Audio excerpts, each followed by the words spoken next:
अस्सलामुअलैकुम दोस्तों, कीअं आहियो? उम्मीद है तव्हां बिल्कुलु ख़ुशि हूंदा। दोस्तों, अॼोकी हिन वीडियोज़ में आऊं तव्हांखे ॿुधाइण वारो आहियां सिंध जे नाले वारे ऐं बहितरीन एक्टर अब्बास गुल ओढाणो जी ज़िंदगी जी कहानी। जी हाँ दोस्तों, अॼु जी हिन वीडियोज़ में आऊं तव्हांखे ख़ुलासो करे ॿुधाईंदुसि त अब्बास गुल ओढाणो किथां जो आहे ऐं हू कहिड़े शहर सां तालुक़ु रखे थो। इहो आऊं तव्हांखे हिन वीडियोज़ में ॿुधाइण वारो आहियां।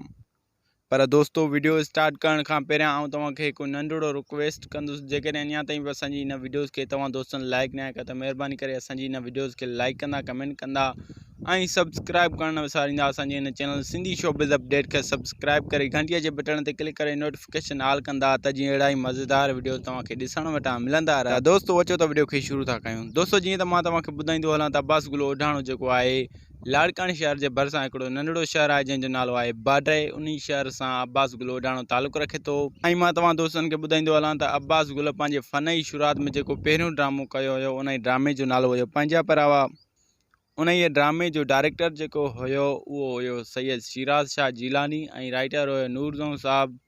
ऐं उन खां बाद में अब्बास गुल जेको ॿियो ड्रामो कयो हुयो उहो कयो हुयो मिटीअ जा माण्हू, जंहिंमें अब्बास गुल जो तमामु बहितरीन करेक्टर हुयो। ऐं ईअं आहिस्ते आहिस्ते अब्बास गुल तमामु बहितरीन एक्टर बणिजी वियो। ऐं मां तव्हांखे ॿुधाईंदो हलां त अब्बास गुल ओढाणे काफ़ी सारा ड्रामा कया आहिनि, जीअं त कंडनि जी सिज, कारो सिज, पंहिंजा परावा। ऐं हिन वक़्तु अब्बास गुल जो जेको ड्रामो हलियो हुयो उहो दिलि लॻी KTN ते हलियो हुयो, जंहिंजो डायरेक्टर हुयो मुमताज़ ख़ासकली। ऐं मां तव्हां दोस्तनि खे ॿुधाईंदो हलां त अब्बास गुल ओढाणे तमामु बहितरीन हिन वक़्त ताईं ड्रामा पेश कया आहिनि ऐं हू पंहिंजी एक्टिंग खे भरपूर नमूने सां करे पियो।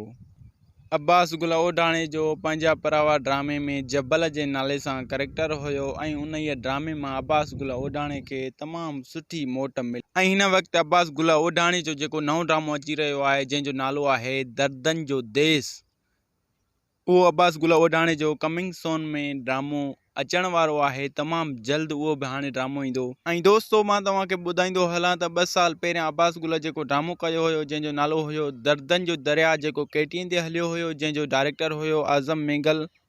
उन ड्रामे में अब्बास गुल जेको करेक्टर हुयो उहो मस्ताने जो करेक्टर हुयो, यानी दिलावर जो। दोस्तों, उन ड्रामे दर्दनि जो दरिया ड्रामे में अब्बास गुल ओढाणे खे तमामु सुठी ऐं बहितरीन मोट मिली।